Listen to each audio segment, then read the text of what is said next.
Jacksonville Jaguars fans, welcome into Duval Daily presented by GenJag.com. I'm Jordan DeLuca. Thanks so much for being here Monday, August 11th.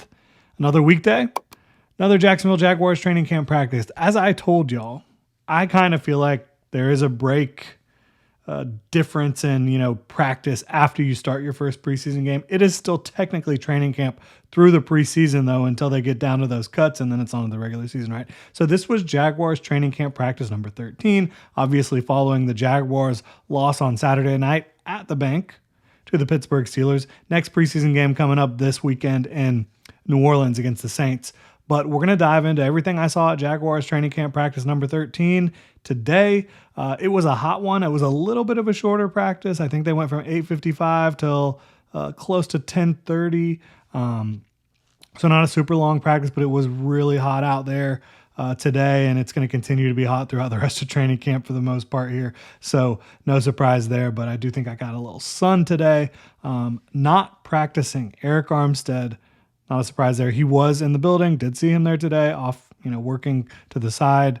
You also have Caleb Ransaw, who is week to week, Buster Brown and Cole Van Lanen, who are out for the rest of training camp in all likelihood. Jalen McLeod, who is week to week. Mason Smith, who is still on the active/physically unable to perform list. He's moving around. I feel like you're close there, but again, not really allowed to speculate. We will see what ends up happening with Mason Smith when he gets activated from the active/PUP list to be able to practice. The only surprises really were no Anton Harrison and no Tyson Campbell. Anton Harrison had a excused personal absence, so hopefully everything's okay with Anton, but there's no injury to report on there or anything like that. Would imagine he'll be back with the team soon. No Tyson Campbell. Day-to-day with an injury. At this time of year, the Jaguars teams don't have to get specific about what the injuries are. The last thing I know fans want to see is Tyson Campbell with an injury. That's like, tale as old as time, right? Tyson Campbell dealing with injuries. So hopefully it really is just an extremely minor thing, just a precaution, but not the news folks want to hear. So with Tyson Campbell not playing today, you saw a lot more Christian Braswell out there with the starters. Christian Braswell and Jarian Jones outside, Jordan Lewis at nickel. That's kind of what you were seeing. Everybody was very complimentary of Christian Braswell, from Liam Cohen to Heath Farwell. Heath Farwell has had a lot of work with him on special teams. Braswell is twitchy. He's competitive. He's feisty. He competes against the run. So that's why he got the nod there opposite Jarian Jones. Again, no Tyson, no Buster. I would imagine if it was regular season week one, and you fast forward about a month, a little less than a month now, maybe it would be a lot of number 12 out there with Jarian Jones, Travis Hunter. But Christian Braswell is competing to make this team, and given the fact that of all those backup cornerbacks they have, with Levi Wallace out now, he was placed on the injured reserve with Tyson Campbell down, with Buster Brown down, that, Christian Braswell was the next man up. So good for him. With no Anton Harrison, you saw McCary playing a little right tackle. Chuma Edoga in there at guard, as he has been. I think they really like him there. I think he played pretty darn well in the preseason week one game. I'm still going to review more of the game against the Steelers. We're going to talk about how the rookies performed in general, looking at all the rookies that got a lot of playing time.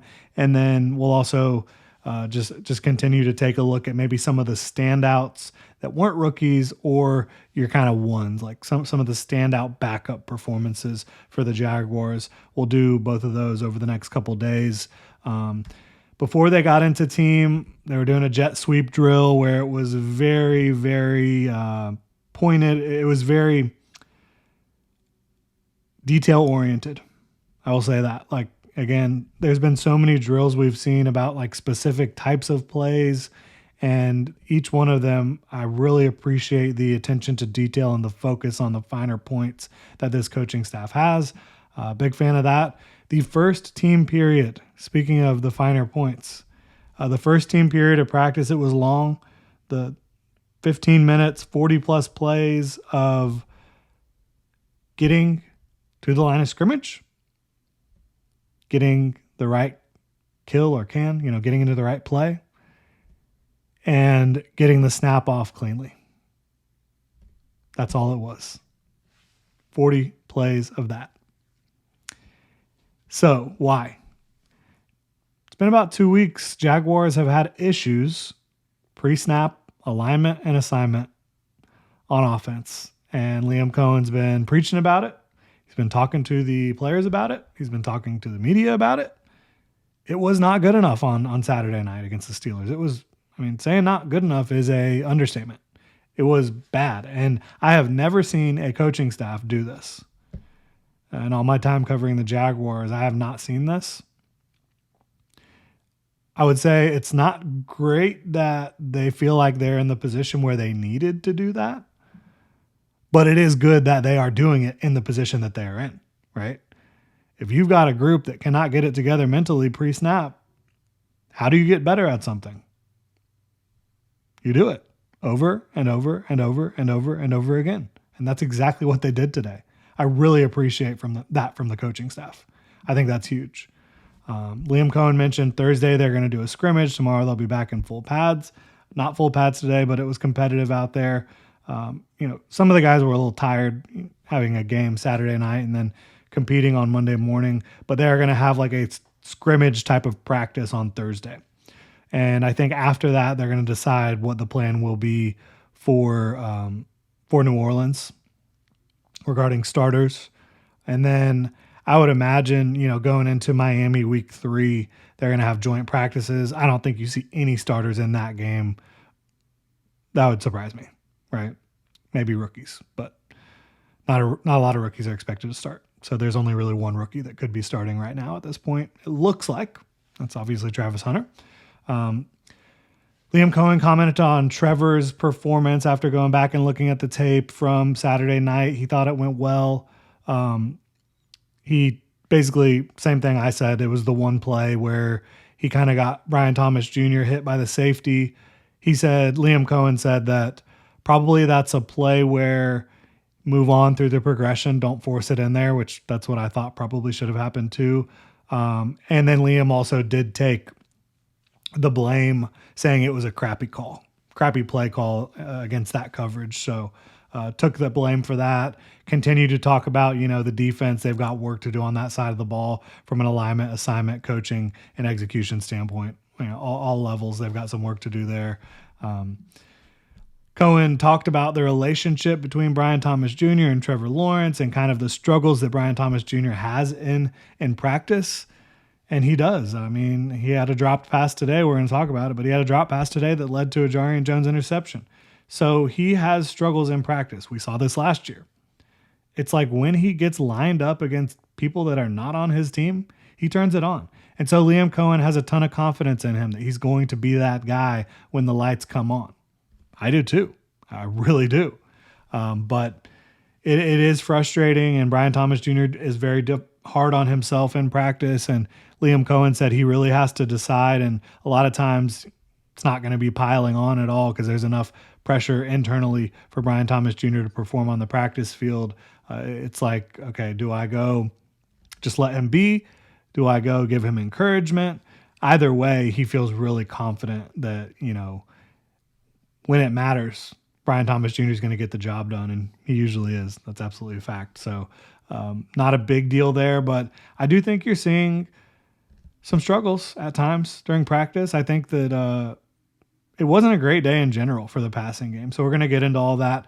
We'll talk about Trevor Lawrence, his performance today. Just a couple of team notes. Travis Etienne had a really big run, probably a touchdown to get things off, and then he did score a touchdown in the red zone. So I thought Etienne had a big day, and he's now, all training camp, it looked like Tank Bigsby was the top back, and then Jaguars come out against the Steelers preseason week 1, and Etienne's with the ones, and then that continued into today. So they got both of those guys competing. But I'll tell you this, I do not think the Jaguars want, ideally, to have a back that's a feature ball carrier that they cannot use on passing downs. Danico Slaughter had a nice pass breakup today, played through the body. That was cool. LeQuint Allen had a nice catch and run, would have been a nice big gain. So those are some things to take away from team. Trevor Lawrence, team, they started out red zone 7-on-7 after they did the alignment and assignment period. They did red zone 7-on-7. His first throw was too deep for Brian Thomas Jr., which that one wasn't on Brian Thomas Jr. at all. That was a Trevor miss. And then 0 of 2. Strange fell down on the route, so don't know exactly how accurate that would have been or not had Strange kept his feet, but he did not keep his feet. So 0 of 2 there. Then 0 of 3, he was too deep for De'Ami Brown.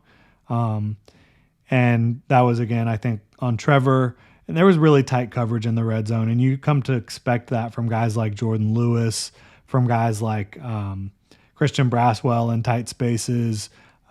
So not a big surprise there. Jarian Jones as well.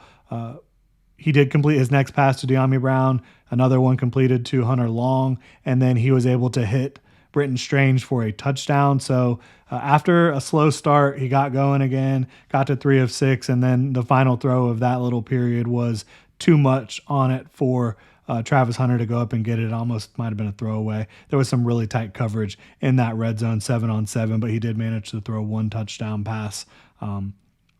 Then we had some 11-on-11. He completed a pass short to ETN, which I think also would have picked up a pretty sizable gain. So that was a nice play. Short completion to Travis Hunter. Then he hit Tank Bigsby. Then De'Ami Brown had a drop pretty close to the end zone. That dropped Trevor to 6 of 11. He then hit Travis Hunter deep. Might have been a touchdown. It was a one-on-one situation where Hunter had a little room to work. It might have been a touchdown after he caught it.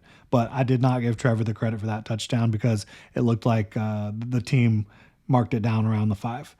Then he had too much on it for Travis Hunter in the red zone. Christian Braswell got a hand on it to fall to 7 of 13. Then we had just in the red zone again, tight defense, had to throw the ball away. Was holding it for too long, knew he had to get rid of it, had to throw the ball away out of the back of the end zone. The next play was the Brian Thomas Jr. drop over the middle of the field where Brian Thomas Jr. did elevate for the ball, but he dropped it. 2 hands on it. I mean, not even a full extension and by any stretch of the imagination. So it was a drop, and it fell right into Jarian Jones' hands. And that was a nice heads-up play by Jarian. Got to be a catch by Brian. I think it would have been in a game. Then Trevor Lawrence fell to 7 of 16 with a pass batted at the line by Foye Oluokun. And then Trevor turned it on a little bit. 4 straight completions to end practice. 3 of them in a row were to Travis Hunter. Completed a big one down the right side to Travis Hunter. Travis Hunter was able to get both feet down in bounds. It was it wasn't toe tapping. It was like toe dragging. Got the first foot down and then you drag the second foot. Really like a pro move by Travis Hunter. Good placement, in my opinion, by Trevor Lawrence. Then completed 2 straight to Travis Hunter short, and then completed a short pass to Brian Thomas Jr. to finish the day 11 of 20 with 1 touchdown, 1 drop, 1 maybe touchdown, 1 interception that came off of a drop. Actually, it was 2 drops today, 2 drops, De'Ami and Brian Thomas Jr. So total, including preseason now, throughout training camp and preseason, Trevor Lawrence is 156 over 237, 23 touchdown passes, again, not including the one to Travis Hunter that may have been a touchdown, 5 interceptions, 10 drops, 2 turnover-worthy plays. So that's where Lawrence is at right now. For those of y'all who care about the numbers here, you're not allowed to be out at all the practices, so I'm trying to give y'all all the information I possibly can here. I think Trevor's doing well. And he did well in preseason week 1. I think he continued to do pretty well today. You would have liked to seen a couple more connections, but if Brian Thomas Jr. and De'Ami Brown don't drop those passes that they clearly should have caught, it would have felt like a little bit of a different day. If Trevor Lawrence maybe was able to connect on one more of those red zone throws to a De'Ami, to a Travis Hunter, to a Brian Thomas Jr., you would have felt a lot better. So it wasn't like his best day, but I still think it was a decent day for Trevor Lawrence, who is now at 65.8% completions for training camp and preseason. Again, 23 touchdowns to 5 interceptions is great. When you add the 10 drops, he would be 166 over 237. So his adjusted completion percentage is 70%. And again, just has the 2 turnover worthy plays that were not capitalized on by the Jaguars defense in the moment. So Trevor's doing well. I think Travis Hunter's doing really well. Practice on both sides of the ball today. It's going to continue to do that. It's going to be a little bit more defensive focused tomorrow, but he'll be on both sides like he has been as of late. And I think that Travis Hunter's the real deal. I'm really excited about continuing to see him. And who knows, maybe I've put this out there and I'll put it out there again. I would not be shocked if Travis Hunter leads the Jaguars in catches while Brian Thomas Jr. leads the Jaguars in receiving yards. Just going to put that out there. Really appreciate y'all tuning in. If you enjoy the content, please like and subscribe. Y'all have a good one.